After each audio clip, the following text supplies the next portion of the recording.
Vous avez besoin d'une plante grimpante pour vous cacher. Mais pour vous cacher de qui? De quoi? Peut-être de vos voisins. Il y a un trou dans votre clôture qui vous dérange, un vis-à-vis un peu gênant. Peut-être vous recherchez une plante grimpante tout simplement pour vous cacher du soleil, pour vous faire un petit peu d'ombre l'été. Autre possibilité, vous voulez cacher un objet, un vieux mur par exemple qui est en mauvais état. Si vous avez trop de murs autour de vous dans votre jardin, vous voulez les végétaliser. Mais le problème, c'est que souvent les personnes ne savent pas quelle plante grimpante choisir. Bonjour et bienvenue dans cette vidéo. Je suis Maude, je suis paysagiste et aussi la créatrice du blog Aménager son jardin. Vous l'avez compris, aujourd'hui on va parler des plantes grimpantes. Je vais vous aider à choisir la plante grimpante qui correspond à vos besoins. Je vous en ai sélectionné 5 plantes grimpantes que je trouve vraiment superbes, qui en plus ont l'avantage de pousser relativement rapidement. C'est parti! La première plante grimpante que je vous ai sélectionnée, c'est vraiment la superstar des plantes grimpantes. J'ai nommé le jasmin étoilé, ou encore appelé le faux jasmin.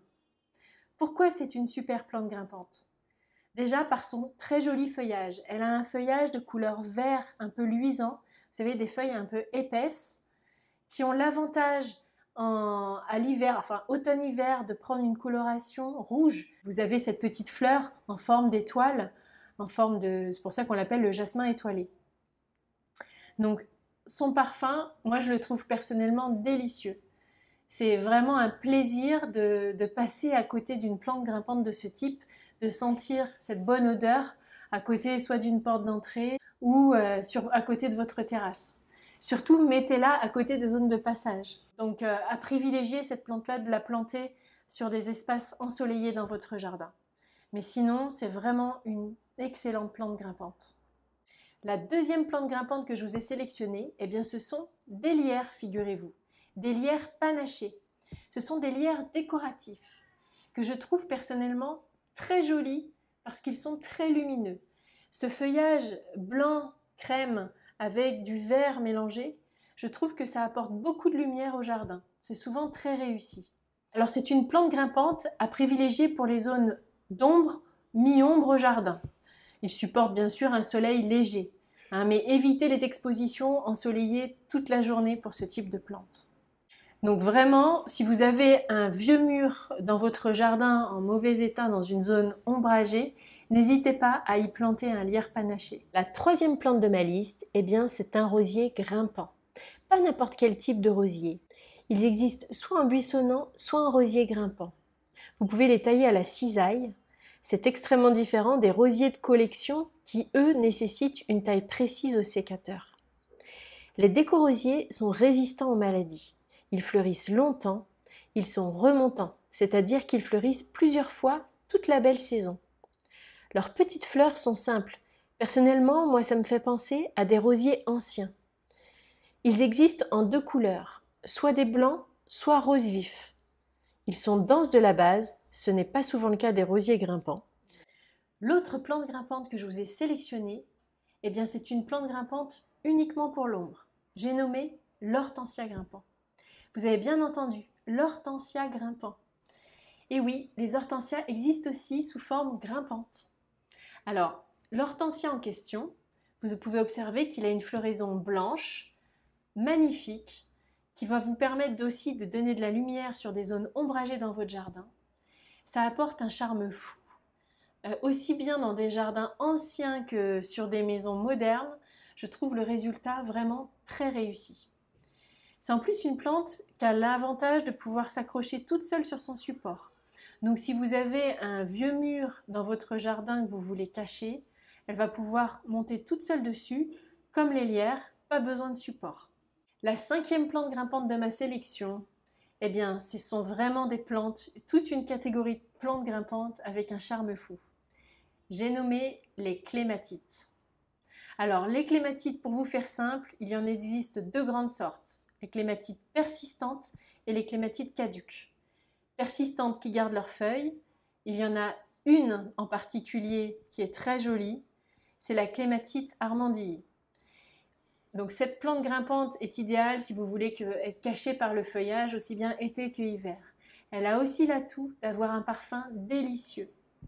Donc la clématite Armandii, c'est vraiment une jolie plante grimpante que je vous recommande. Autrement, dans la catégorie des clématites, je vous parle de toutes les clématites caduques. Alors on va penser aux clématites montana par exemple, c'est celles qui ont des petites feuilles et des petites fleurs donc ça va vous faire des vraies grappes de fleurs sur vos clôtures. C'est extrêmement charmant. Les Anglais raffolent des clématites dans leur jardin.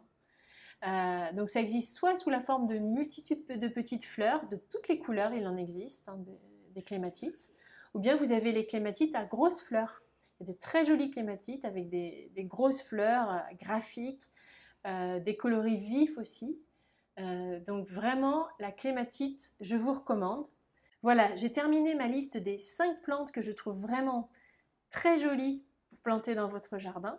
Je vous ai mis la liste précise en dessous la vidéo avec, vous savez, les noms latins pour pouvoir les retrouver facilement en jardinerie ou en pépinière.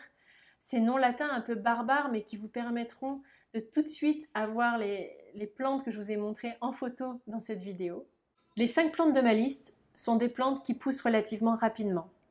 Mais je vais quand même vous donner quelques conseils simples pour que vous puissiez les aider un peu pour qu'elles puissent se développer et cacher rapidement vos vis-à-vis, vous couvrir rapidement vos pergolas. Déjà, privilégiez les plantations en pleine terre. Les plantes plantées en pleine terre auront plus de nourriture et plus d'eau à aller chercher en profondeur pour pouvoir avoir de l'énergie pour faire du feuillage. Donc dites-vous bien qu'une plante en pleine terre, une plante grimpante en pleine terre va pouvoir monter beaucoup plus rapidement sur son support. Il est tout de même possible de planter des plantes grimpantes dans des pots, mais dans ce cas-là, privilégiez des pots de forte hauteur qui puissent aller chercher la fraîcheur le plus profondément dans votre pot. Si vous voulez que vos plantes grimpantes poussent rapidement, il va falloir les arroser régulièrement tout au long de la première année.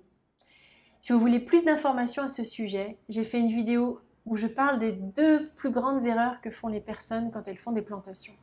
Et je vous invite vraiment à aller y jeter un œil, car c'est vraiment essentiel, si vous voulez que vos plantes grimpantes poussent rapidement, de veiller à cet arrosage régulier tout au long de la première année.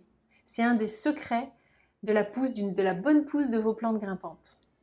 Enfin, aidez la plante grimpante en la palissant sur son support. Vous savez, si vous avez une grille, par exemple, de clôture, passez régulièrement les petites pousses qu'elle fait pour l'aider à coloniser votre grille le plus rapidement possible.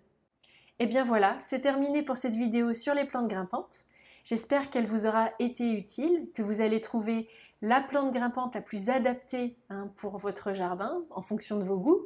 Ce qui m'intéresserait beaucoup de savoir, c'est quelles sont vos plantes grimpantes préférées. Dites-le moi dans la description. Est-ce qu'elles sont parmi cette liste? Est-ce que vous pensez à d'autres plantes grimpantes que vous aimez particulièrement pour le jardin? Encore merci pour votre attention. Et si vous ne l'avez pas fait, je vous incite à télécharger le petit guide gratuit que je propose sur les bonnes bases pour bien aménager votre jardin. Vous trouverez le lien pour accéder à ce livre en dessous de la vidéo. Sinon, je vous dis à bientôt pour le prochain sujet dans une prochaine vidéo.